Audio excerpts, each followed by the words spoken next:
भाई जो गुरु वचन पे डट गे, कट गे फंद 84 के। ये जो इस गंदे लोक में छोड़ दो, चलो हमारे सतलोक में जहाँ कोई दुख नहीं है।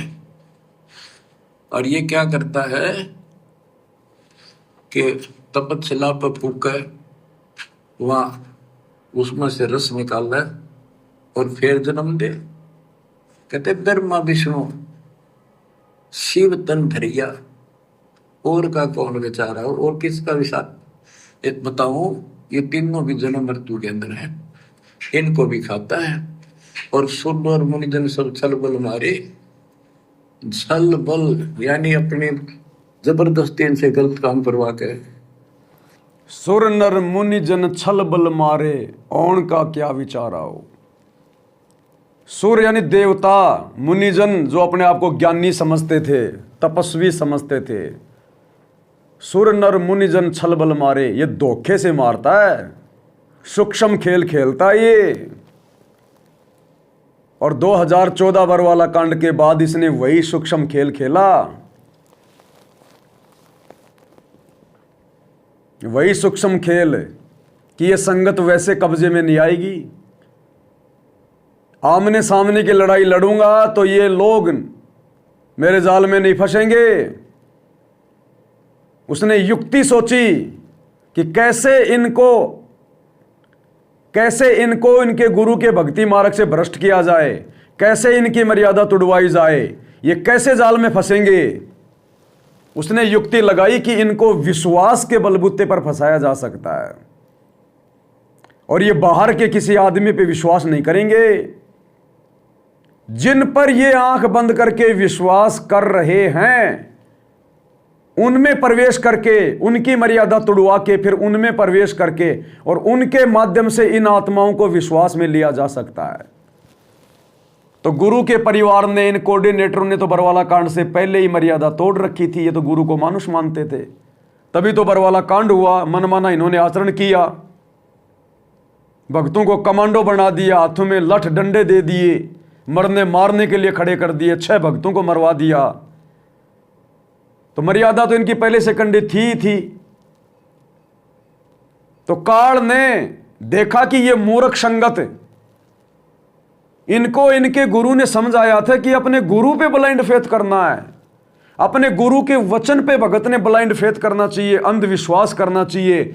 और इन मूर्खों ने अंधविश्वास कर रखा है गुरु जी के परिवार पे, उस परम संत के परिवार पे, इन कोऑर्डिनेटरों पे। तो ये अच्छा मौका है। और वो सारे बड़े बड़े भगत समझे जाने वाले मूर्ख, भगत के भेष में भेड़िए, वो मर्यादा तोड़ के बैठे हैं।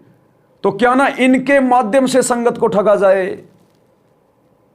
तो काल घुस गया गुरु जी के परिवार में, गुरु जी के बेटा बेटी में, उनकी पत्नी में, उनके भाई में, इन कोऑर्डिनेटरों में। और ये मूर्ख संगत जिसने विश्वास करना चाहिए था, अंधे होके अपने गुरु के सत्संग पे, वचन पे और विश्वास कर बैठे उन भगत के भेष में भेड़ियों पे, गुरु जी के परिवार पे, कोऑर्डिनेटरों पे। और इस प्रकार से संगत को विश्वास में लेकर छलबल के द्वारा आज पूरी संगत की बरवाला कांड के बाद कुकर्म करवाकर ऐसी तैसी कर रखी है। एक की भी मर्यादा सुरक्षित नहीं है, कब कौन मर जाए कोई भरोसा नहीं है। इसलिए परमात्मा कहते हैं, सुर नर मुनि जन छलबल मारे। ये ऐसे छलबल से मारता है, सूक्ष्म चाल से काल है। इस संसार का काल है राजा। परमात्मा की कुछ मर्यादा हैं, काल के साथ कुछ एग्रीमेंट हैं।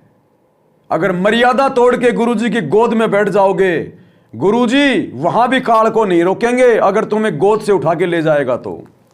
ये नियम है। एक वचन शक्ति होती है, एक वचन शक्ति। परमात्मा ने इसको वचन दे रखा है।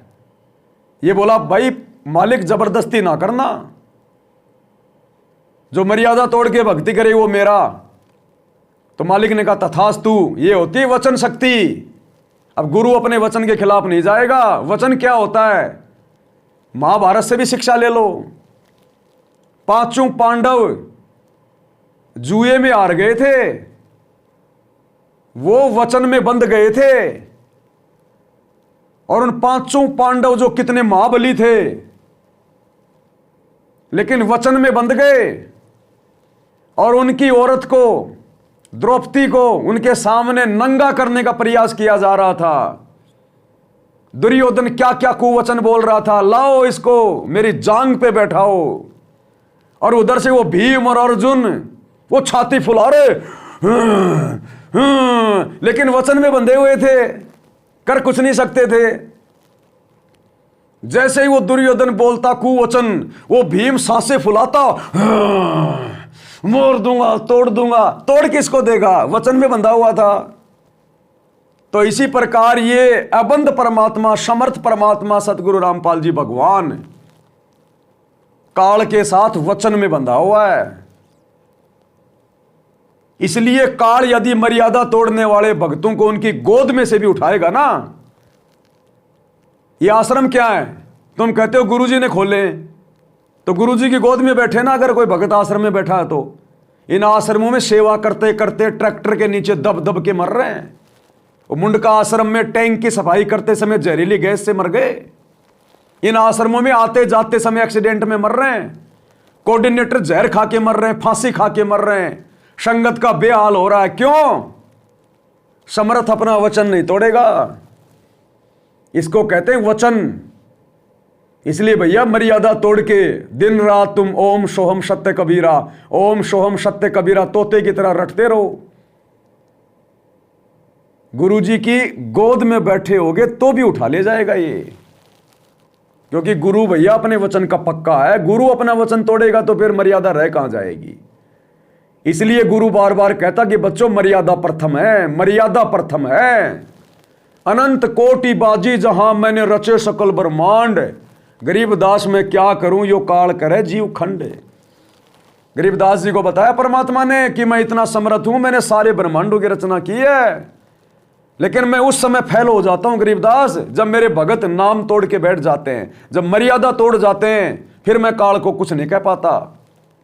इसलिए गुरु बार बार कहता है बच्चों मर्यादा प्रथम है, मर्यादा प्रथम है। लेकिन बस भगत तो पागल हो रहे हैं नशे में, पता नहीं कौन सा सुरूर चढ़ रहा है इनको भक्तों को। तो अरे हम तो गुरुजी के बेटे के साथ मेरी बहुत अच्छी जानकारी है। अरे गुरुजी के भाई ने एक बार मेरे कंधे पे हाथ रख दिया, हाथ रख दिया तो सोने का बन गया। वो गुरुजी का भाई जो कीचड़ में सना हुआ है, तेरे कंधे पे हाथ रख दिया तो तू कैसे सोने का बन जाएगा? है वो मर्यादाहीन प्राणी, और तेरे को प्यार से बोल दिया, तेरे यहां हाथ मार दिया तो तू कैसे मर्यादा में आ जाएगा? तेरे अंदर तो उसने काल की हवा भर दी, अब गुब्बारा बन के तो ऊपर को जा रहा है। ये नहीं चलता इस भक्ति मार्ग में। गुरुजी का बेटा, गुरुजी का भाई, इस गुरु का कोई नहीं है। ये गुरु सतलोक छोड़ के गंदे लोक में बच्चे पैदा करने आता है क्या? है ये बच्चे पैदा करने वाला गुरु है क्या? ये अपने जैसा मान रखा है क्या? भैया ये भक्ति मार्ग है, भक्ति मार्ग। इस भक्ति मार्ग का एक ही डॉन है, एक ही टीचर है, एक ही कोऑर्डिनेटर है, एक ही प्रधान है, एक ही सरदार है केवल। बाकी सब नकली सरदार है। केवल सतगुरु रामपाल जी भगवान, दूसरा कोई नहीं है। बाकी ये सब नकली सरदार हैं।